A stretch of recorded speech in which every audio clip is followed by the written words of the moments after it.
কি বাবা, এই অসুস্থ শরীর নিয়ে আপনি এখন এত রাত পর্যন্ত জেগে আছেন? অসুস্থ কোথায় বাবা, আমি তো এখন পুরোপুরি সুস্থই আছি। মনের দিক থেকে আপনি সম্পূর্ণ সুস্থ হলেন, শরীরের দিক থেকে কিন্তু আপনি পুরোপুরি সুস্থ নন বাবা। তাই বলছি ছেলে মানুষ না করে বিশ্রাম করে ফেলেন। মা, আমাকে ওপরে নিয়ে যাও, আমি তোমাদের বৌমাকে পাঠিয়ে দিচ্ছি। না দেবো না, এই বৌমাকে দেরি। আরে বাবা, আর তোদের সুরক্ষা, তোদের দুজনের প্রতি দুজনের অনেক কর্তব্য, আর সেই কর্তব্য পালন না করলে কোনো স্বামীকে আসল স্বামীকেই হতে পারে না। হ্যাঁ, তোর বাবা ছিল স্বামীটা।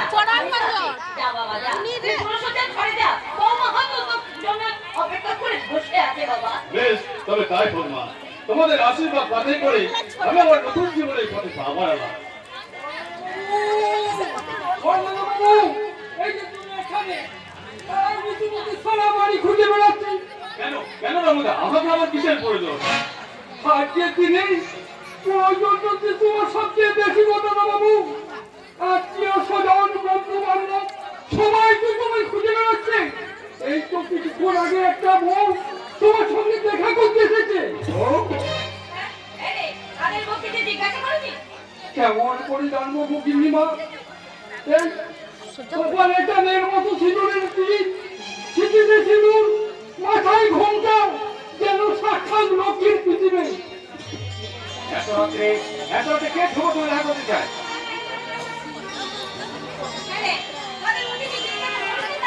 কেমন করে জানবো গিন্নিমা?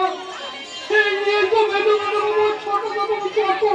মেজো দাদাবাবু বলছে অসম্ভব, এত রাতে আপনার তোমার জন্য দাদার কিছুতে দেখা হতে পারে না। আমি তো তাকে বাড়ি ভেতর সঙ্গে নিয়ে এসেছি। বাড়ির ভেতর নিয়ে এসেছিস কেন? না নিয়েছে, আমার যে কোনো উপায় ছিল না।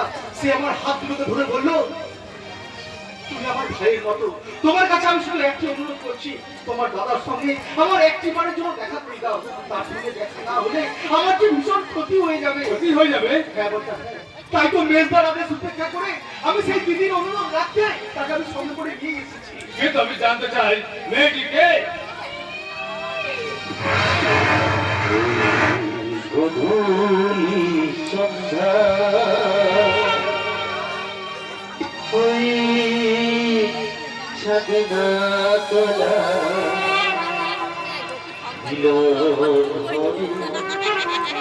তোমাকে আমাকে দুজনা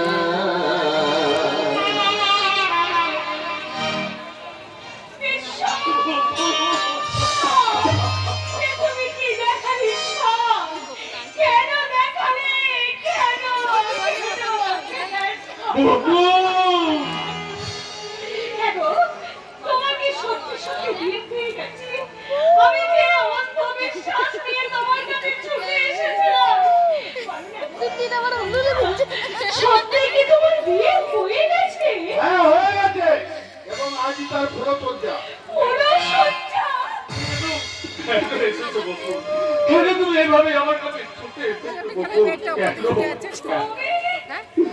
তুমি চলে যাবে কখনো কোনো বিরোধী কোনো আশা নেই, আমার কাছে আসবে না। তুমি যাও, চলে যাও। আমি জানতে চাই এই মেয়ের সঙ্গে তোর কিসের সম্পর্ক, আর কিসের পরে তোর সঙ্গে দেখা করতে এসছে, আর কেনই বা এত থেকে বলছিস? বাবা, এই বলিস না, আমাকে উত্তর দে।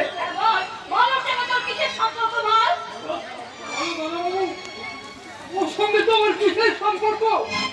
আচ্ছা, এত অজানা অপরিচিত মহিলার সাথে তোমাদের এত কৌতূহল কিসের, আমি তো জানতে পারি কি? কৌতূহল নিশ্চয়ই একটা আছে, কারণ নিশ্চয়ই একটা আছে। তাহলে এত রাত্রে এই ভদ্র মহিলা দাদার কাছে ছুটে আসবেন কেন? আচ্ছা দাদা, সত্যি কি তুমি চিনতে পারছো এই ভদ্র মহিলাকে? আমার প্রিয় বলে বাবা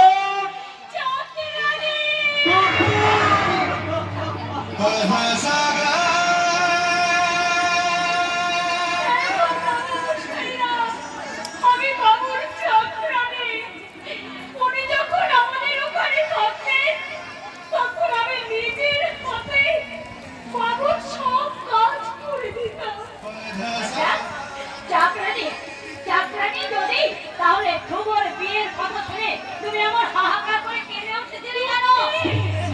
দুঃখে তোমার দুঃখে। না না, তোমাকে চলে যেতে হবে না। আজ থেকে তুমি এই বাড়িতেই থাকবে।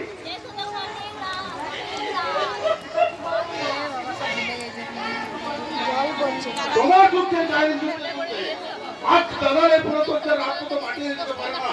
কাজে তুমি এখন আসতে পারো। আমাকে দয়া করে এখান থেকে চলে যেতে বলবেন না। আমি যে অনেক আশা নিয়ে নড়াস না বেটা। বাবু মশাই, আমি যেমন ওখানে তোমার যাত্রা দেখতে ছিলাম, এখানেও আমি তোমার যাত্রা দেখতে থাকবো। না না না না, তা কেমন করে হয় বাছা? হ্যাঁ, তোমার তোমার সংসার আছে, স্বামী আছে। হারিয়ে গেছি, হারিয়ে গেছি তোমার। আজ আমার সব হারিয়ে গেছে। আজ আমি শুধুই একা একা। তাই বলছি, দয়া করে আপনারা আমাকে এই বাড়ি থেকে তাড়িয়ে দেবেন না। আপনারা যা বলবেন আমি তাই শুনবো। আপনারা যখন যা খেতে দেবেন আমি তাই খাবো। শুধু দয়া করে আমাকে একটুখানি আশ্রয় ভিক্ষা দিন। অসম্ভব, দুজন কাজের লোক রাখার মতো আমাদের বিলাসিতা মানায় না। এর জন্য আমাকে একটা কথা উমাইতে দিতে হবে না। কিন্তু পেটেতে কিছু দিতে হবে নাকি? তারও তো একটা মিনিমাম খরচা আছে। আমার মনে হয় ওর মনে কোনো নিশ্চয় অসুবিধা করবে। আর সেই উদ্দেশ্য পূরণের জন্য ও বিনা মাইনের চাকরির সাথে এই বাড়িতে থাকতে চায়। না, চিনে শুনে একজন ভদ্র মহিলা সম্বন্ধে কটু কথা বলা কিন্তু উচিত নয়। প্লিজ আমি সহ্য করতে পারছি না। বাবু, তুমি আমি তোমার কাছে হাত ছোট করে অনুরোধ করে বলছি, তুমি চলে যাও। তুমি চলে খাতে যাও, পক্ষ কোনো বীর কোনো আশা নেই। তুমি আমার কাছে তুমি আসবে না। তোমার সঙ্গে আমার তুমি সব সম্পর্ক শেষ হয়ে গেছে। চলে যাও, চলে যাও এখান থেকে। না, যাবে না। আজ থেকে ও এই বাড়িতে থাকবে। কিন্তু বাবা, কোনো কিন্তু নয়। ওর খাওয়ার জন্য যে টাকা খরচা হবে তোর মায়ের দেখানো যাবে না। আর ওর উদ্দেশ্য অসৎ মহান, তার বিচার করবো আমি। এই যে ভক্ত মহোদয়গণ, দয়া করে আপনাদের বিচার সভাটাকে বন্ধ করবেন। আজকে আয়োজন আছে, সবাই শুনতে পাবে। শুনতে পাই কবে? তাতে আমার কি?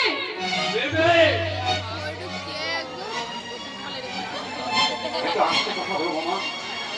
বাড়িতে আয়োজন আছে, সবাই যে শুনতে পাবে। সবাই শুনতে পাই বাবু, আমার কিছু যায় আসে না। তুমি কি ভুলে গেছো?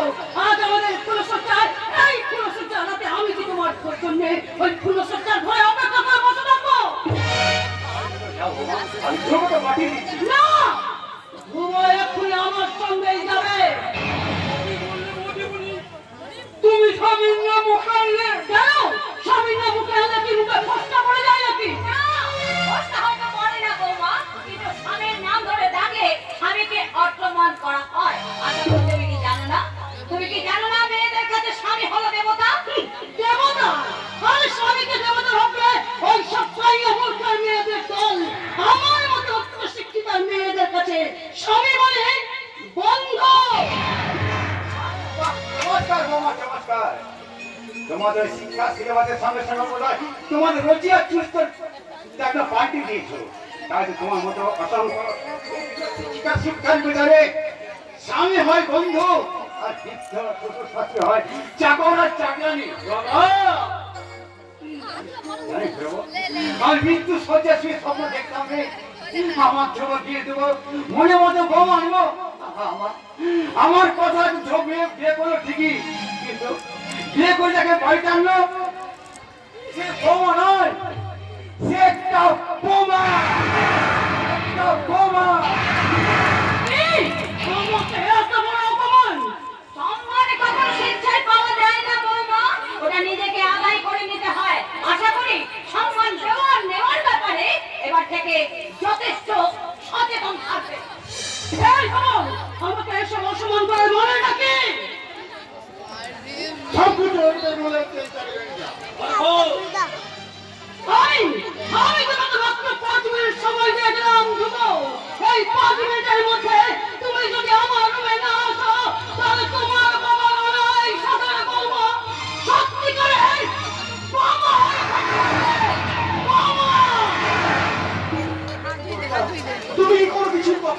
তুমি চুপ করে থাকবে? বলার ভাষা হচ্ছে আমার হারিয়ে গেছে নক্ষত্র কর্তব্যর ফাঁসে যুদ্ধ হয়ে গেছে আমার বাক শক্তি তাই তো আমার এই বাবা বোন তারপর আরব্যক্ত বেদনায় টুকছে কাঁদছে। বাবু, তুমি তোমার পুরুষত্বের ঘরে যাও গো বাবু। বকুল তুমিও একটা বলছো বকুল।